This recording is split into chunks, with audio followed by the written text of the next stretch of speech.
반갑습니다. 수요 성경학당 복음과 회복 6번째 시간, 오늘은 복음과 가정에 대해서 함께 살펴봅시다. 지금까지 했던 총 5번의 복음과 회복에 대한 이야기가, 처음에는 복음은 회복을 지향한다, 모든 창조 세계 회복을 지향한다는 이야기. 두 번째는 복음과 정체성에서는 성경적인 정체성을 확립해야 한다. 그래서 언약 관계를 바탕으로 자신의 존재를 규정하고, 또 그 언약 관계를 늘 의식하고 하나님 앞에서 살아야 한다는 이야기를 했습니다. 세 번째 시간 복음과 사명에서는 우리를 어디에 보내셨는지 알아야 되고, 우리가 맡은 일이 무엇인지 알아야 된다. 그래서 우리에게 맡겨진 영역을 개혁하고 회복해야 한다는 말씀을 드렸고, 네 번째 시간에서는 복음과 공동체, 언약 공동체는 연합의 관계와 서로 섬기는 관계를 지향한다는 이야기를 드렸습니다. 그리고 그때 가족 공동체에 대해서 강조했었고요. 그리고 다섯 번째, 지난주에는 복음과 일상, 그래서 평범한 일상은 소중하고 가치 있고 아름다운 하나님의 선물이다. 그러니 일상을 중요하게 여기고 회복해야 한다. 기본적인 생활부터 우리의 일상적인 감정들, 그리고 우리의 일과 노동, 경제활동, 여가활동 등 그 모든 것이 회복돼야 될 영역이다. 오늘은 이것들의 조금 더 구체화된 영역이죠. 공동체, 사명, 일상이 어우러지는 가정생활. 복음은, 우리에게 주어진 복음은 이 가정을 가정답게 합니다. 그리고 복음을 깨달은 사람은 가정을 회복하기 위해서 살아가는 겁니다. 그래서 이 가정생활에서도 뭐 여러 가지가 있겠지만 두 가지 부분을 좀 살펴봅시다. 하나는 결혼과 부부관계, 두 번째는 자녀 양육에 대한 것입니다. 근데 결혼 생활을 보면 전도서 9장 9절은 이렇게 이야기합니다. 내 헛된 평생의 모든 날, 곧 하나님이 해 아래에서 내게 주신 모든 헛된 날에 내가 사랑하는 아내와 함께 즐겁게 살지어다. 그것이 내가 평생의 해 아래에서 수고하고 얻은 내 몫이니라 라고 합니다. 여러분, 부부관계는 하나님이 허락하신 가장 중요한 만남입니다. 우리가 좋은 남편이 되고 싶고 좋은 아내가 되고 싶지만 참 그게 저절로 되는 건 아니잖아요. 좋은 남편이 되고 좋은 아내가 되려면 먼저 올바른 신앙과 말씀을 알아야 되고, 거기에 성령님의 도우심으로 우리가 계속적으로 다듬어져 가야 합니다. 그럴 때 좋은 남편, 좋은 아내, 좋은 부부가 되는 겁니다. 우리의 결혼은 하나님 나라의 언약을 드러냅니다. 그리스도인의 결혼은 계약이 아니라 언약입니다. 결혼은 하나님과 그 백성 간의 관계, 그리고 그리스도와 교회 간의 관계를 드러냅니다.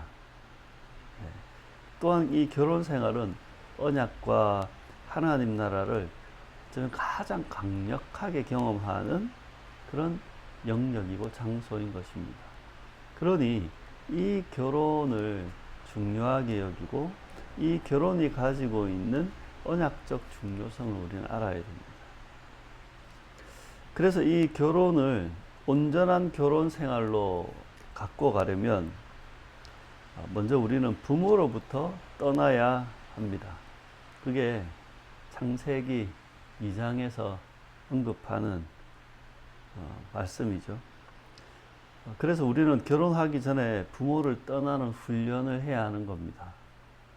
결혼 준비, 그거는 혼수를 모으고 뭐 결혼 이벤트를 준비하고 신혼여행 준비하고 예약하고 살 빼고 이게 아니라 진짜 결혼 준비는 자녀가 부모를 떠나서 살아갈 준비를 하는 것입니다.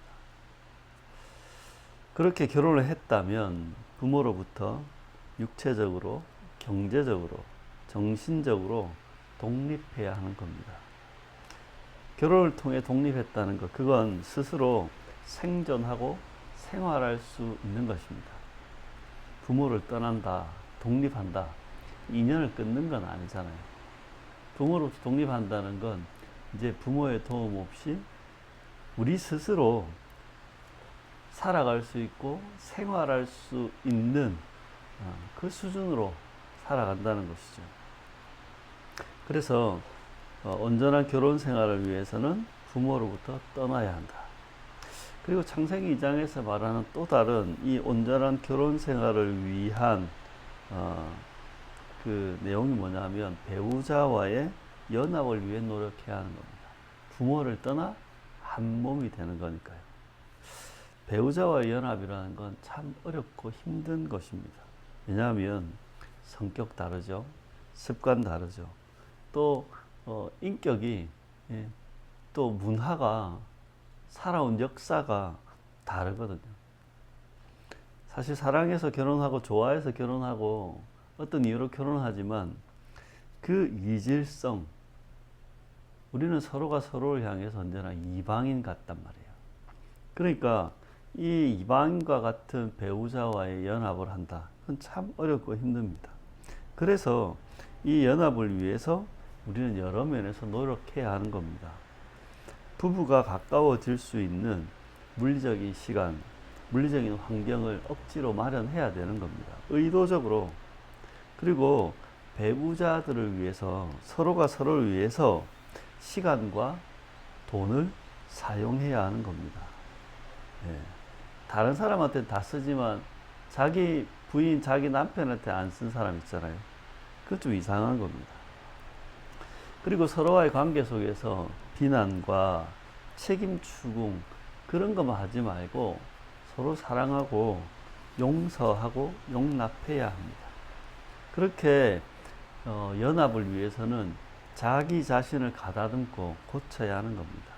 자신의 모난 성격도 고쳐야 되고 잘못된 습관도 고쳐야 되고 이기적이고 자기중심적인 그 죄의 본성과도 싸워야 되고, 그리고 또한 우리가 성장 과정 속에 우리가 해결되지 않았던 그 상처들, 그거 알고 치유해야 하는 것입니다. 그렇게 스스로를 가다듬고 고쳐나가고 또 연합을 위해 노력하고, 이러한 것들을 위해서 결혼하는 겁니다. 이러한 각오가 없으면 결혼하면 안 되는 거죠. 그러니까 더 나은 삶을 위해서 다 결혼하지만 더 나은 삶을 위해 한다면 그것들은 지금의 나 모습 그대로 그렇게 더 나은 삶은 살아갈 수 없는 것입니다. 다듬어져야 돼요. 그래서 이 결혼 생활이라는 것은 완성형도 아니고 완료형도 아니고 어떤 마지막 성과물이 아닙니다. 결혼 생활은 평생에 걸쳐서 이루어가야 될 과정이고 언제나 진행형입니다. 그래서 서로의 차이를 이해하고 적응해야 하는 겁니다. 그렇게 서로 맞추고 적응해야 합니다. 서로가 서로에 대해서 익숙해져야 됩니다. 결혼 생활은 사랑의 결과가 아니라 사랑함으로 서로에게 적응해가는 과정입니다. 생텍쥐베리의 어린 왕자에 보면 이런 말이 있죠. 사랑은 길들여지는 것이다. 그리고 누군가에게 길들여진다는 것은 눈물을 흘릴 것을 각오하는 것이다. 그게 바로 내가 누군가와 배우자로서의 언약을 맺는 사람이 가져야 될 결단이고 각오이지 않겠습니까? 그리고 그렇게 결혼을 했다면 부부는 서로에 대한 신의와 책임을 다해야 합니다. 서로에 대해서 인격적으로 상호 존중해야 하고 또 언약적인 신의를 지켜야 하는 겁니다. 그래서 나의 배우자 외에 다른 것에 마음을 두거나 정신 팔리거나 아니면 거기에 가가지고 뭘 다른 짓을 하면 안 되는 겁니다.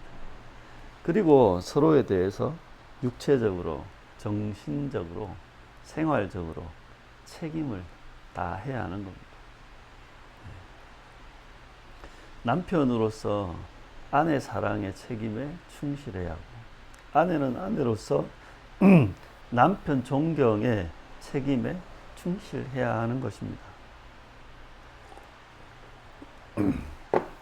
부부는 그리고 상호 간의 권위를 인정하고 존중할 줄 알아야 됩니다.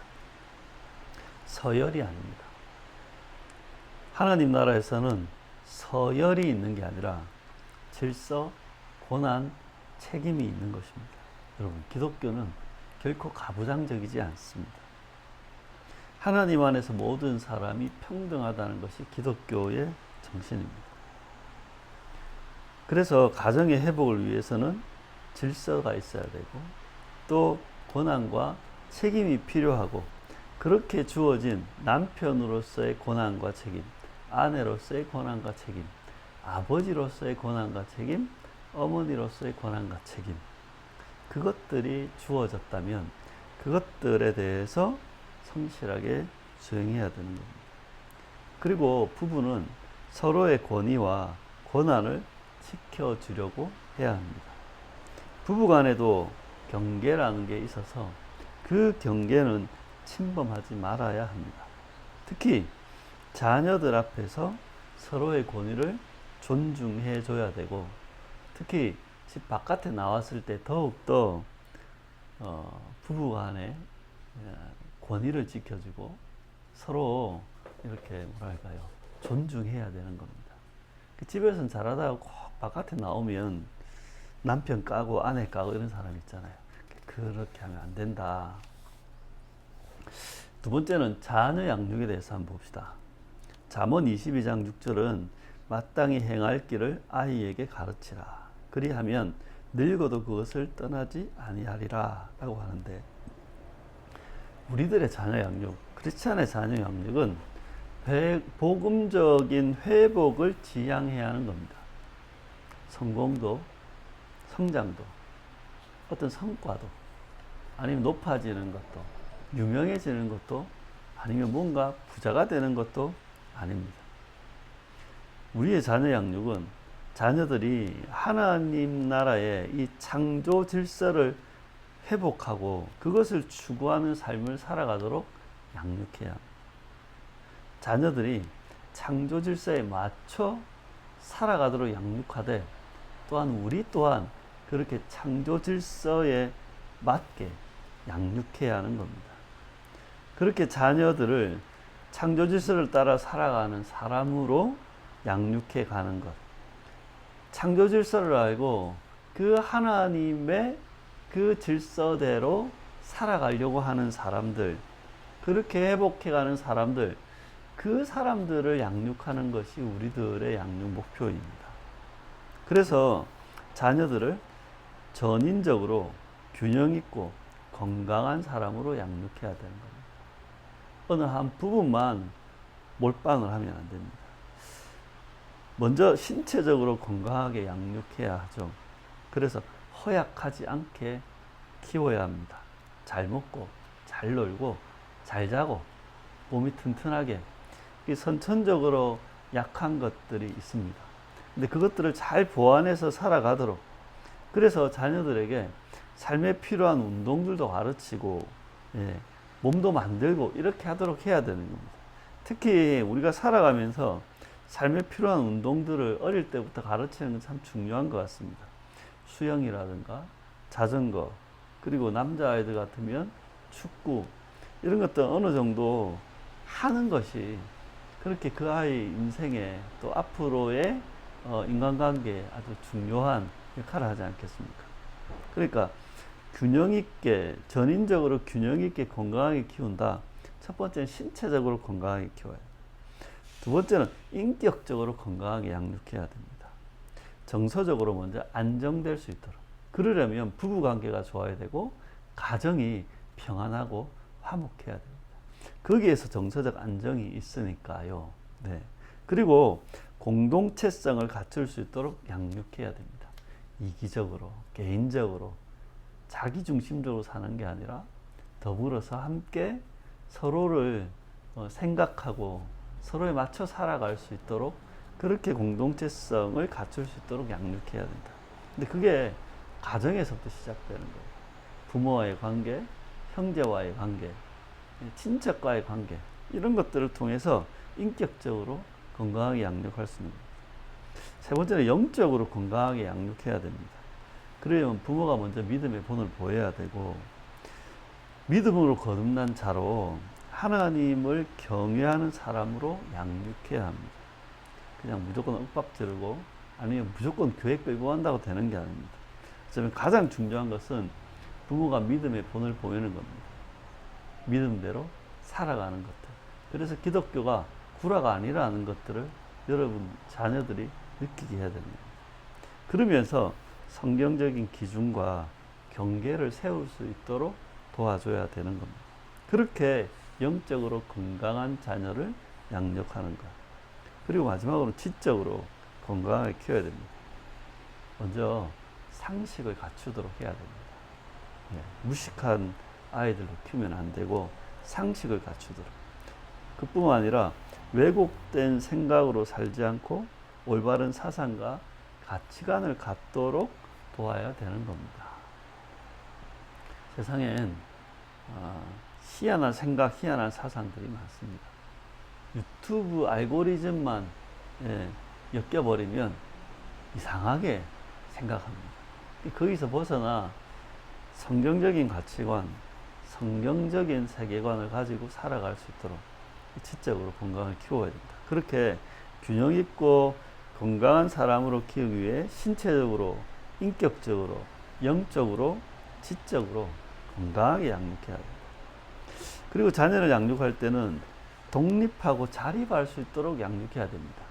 그 독립과 자립에 그 연장선상에 결혼이 있는 거거든요. 이 독립하고 자립한다는 건 뭐냐면 스스로 책임 있게 살아갈 수 있도록 양육하는 겁니다.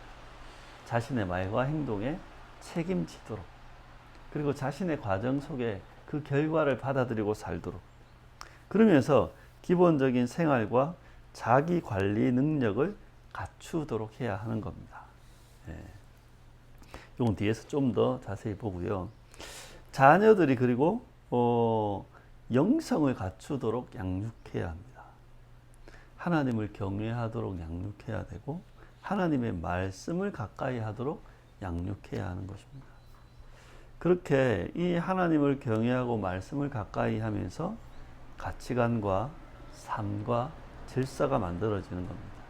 그리고 교회나 가정에서 변하지 않는 신앙의 본질을 가르쳐야 하는 겁니다. 그리고 또 하나는 고난을 경험하게 해야 됩니다. 온실 속의 화초로 자라는 것이 아니라 힘들고 어려운 경험을 의도적으로 할 수 있도록 도와줘야 되는 겁니다. 그리고 자녀들이 기본적인 생활을 할 수 있도록 양육해야 됩니다. 지난주에도 일상에 대한 이야기를 했지만 기본적인 생활이 뭐냐면 알맞게 먹을 수 있도록 해야 됩니다. 욕심 부리지 않게, 식탐, 편식 이런 거 하지 않게, 그리고 좋은 식습관을 가질 수 있도록 적절한 것을 적당히 먹을 수 있도록. 그리고 수면, 정상적으로 잠을 자고 일어나도록 해야 하는 겁니다. 청소년 시기 때가 되면 그 리듬이 많이 깨지기도 하지만 그래도 알맞은 수면 습관을 기르도록 해야 됩니다. 그리고 적당한 노동을 하도록 해야 됩니다. 아이들에게 제일 큰 노동은 학업에 충실한 거죠. 여러분, 공부하는 게 엄청난 노동입니다. 공부해 보십시오. 빨리 배가 고파집니다. 그리고 이러한 학업을 통해서 직업을 갖고 또한 아이들이 자라서 결혼하기 전에 또 일을 하도록, 그래서 스스로 노동하고 스스로 소득을 얻어서 독립하고 자립할 수 있는 준비를 시키는 것, 그게 부모가 해야 될 일입니다. 그러면서 적절한 휴식을 취하도록 해야 됩니다. 안식은 가장 기본적인 창조질서입니다. 그러니까 이 기본적인 생활, 먹는 거, 자는 거, 노동하는 거, 쉬는 거, 이것들이 정상적으로 돌아갈 수 있도록 양육해야 하는 겁니다. 그리고 자녀들이 자기 관리 능력을 키울 수 있도록 양육해야 합니다. 시간을 관리할 수 있도록 아무렇게나 살지 않고 나름대로 계획하고 준비하도록. 시간 관리할 때 그 학업 가운데 있잖아요. 그런 시간들을 관리해서 그래서 연간 일정도 보고 한 달 일정도 보고 한 학기 일정도 보고 해서 스스로 학업 계획을 세워서 관리할 수 있도록 매일매일 하루하루를 시간 관리할 수 있도록 도와줘야 되고, 두 번째 재정 관리 능력을 키워야 됩니다. 먼저 우리들이 해야 될 재정 관리 어떤 능력의 교육은 모든 소유가 하나님으로부터 왔고 또한 하나님의 것이라는 걸 인정하도록 하는 겁니다. 부모가 그렇게 살아야죠.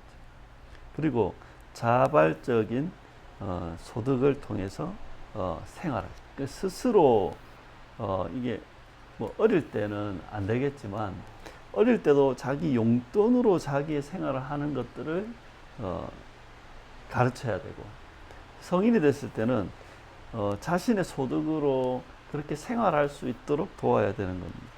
네. 그리고 필요한 부분에 적절하게 소비하도록, 그리고 규모 있게 재정을 사용하고 뭐 충동적으로 사용하지 않도록, 그리고 가치 있는 일에, 그리고 자신에게 주어진 그 자원으로 충실히 살아갈 수 있도록 여러분 교육해야 하는 겁니다. 그리고 언어 관리 능력을 키워야 합니다. 그러니까 자기 관리 능력에는 시간 관리, 재정 관리, 언어 관리, 또 하나 더 들어가면 어떤 감정적인 감정 조절 능력도 있겠죠.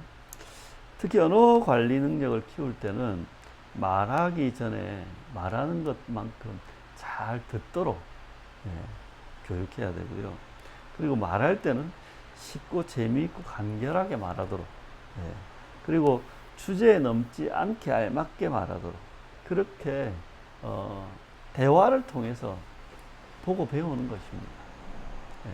혼자 유튜브만 보고 있으면, 게임만 하고 있으면 친구들끼리만 하면 안 됩니다. 근데 어른이 있어야 되고 공동체가 있어야지 이것들이 길러지는 겁니다. 그렇게 시간 관리 능력, 재정 관리 능력, 언어 관리 능력을 키워줘야 되는 겁니다. 그리고 자녀들이 인성을 갖출 수 있도록 양육해야 합니다. 도덕적 감수성을 키워야 하고 자신과 타인을 존중하는 의식을 갖추도록 해야 합니다. 그리고 공동체 의식을 가지고 더불어 살아가면서 봉사하는 것이 얼마나 중요한 것인지 가르쳐야 되는 겁니다. 그러니까 우리들이 해야 될 이 가정사역은 참 많습니다. 근데 이 부부 간의 관계, 이 자녀에 대한 양육들을 자꾸만 내팽개치고 교회로 와서 교회에서 예배하고 교회에서 봉사하고 교회에서 밥하고 교회에서 청소하고 교회 프로그램 참여하고 그래가 안 되는 겁니다. 위하는 교회가 교회에서 하는 활동들을 최대한 자제하는 건 사실 부부간에만 할 일도 너무 많고 또 자녀를 양육하는 일에도 너무나 많은 것들이 에너지가 소비됩니다. 그러니까 그거부터 하자. 그거부터. 가정부터 제대로 세워놓고 그러면서 뭐 교회 일을 자들 없겠지만 일단 가정부터 좀 제대로 한번 회복해 가자는 겁니다. 마지막으로 지혜로운 양육을 위한 지침 한 9, 10가지 되는데요. 한번 읽어드리고 마치도록 하겠습니다. 어린아이의 자연적인 특성을 이해하라. 아이에게 완전을 요구하지 마라. 친밀하면서도 자신을 드러낼 수 있는 좋은 관계를 맺으라. 자녀에게 높은 자존감과 건강한 자아 개념을 심어줘라. 훈계를 통해 자녀에게 절제와 자기 조정 능력을 키워줘라. 자녀에게 소통하는 능력, 공감하는 능력을 키워줘라. 행동을 수정하도록 도우라. 아버지와 어머니 모두가 동참하라. 자녀에게 남자다운 것과 여자다운 것의 차이를 가르치라. 이 많은 일들을 우리는 가정에서 해야 하는 겁니다. 이것들이 일이라고 하면, 이것들이 사역이라고 하면 가정 사역이라 할 수 있겠죠. 그러니 여러분, 하나님이 우리에게 복음으로 구원해 주셨고 우리에게 복음이라고 하는 큰 은혜를 주셨는데, 그 복음으로 회복을 향해, 특별히 가정의 회복을 향해서 나아가시기 바랍니다. 부부관계를 회복하시고 자녀 양육이 온전한 자녀 양육이 되도록 건강하게 우리 아이들이 잘 자라나는 가정이 되도록 그렇게 애써주시고 힘써주시고 부부간에 하나 되어서 그렇게 아름답게 우리 아이들을 키워주시기를 당부드리고 마치겠습니다.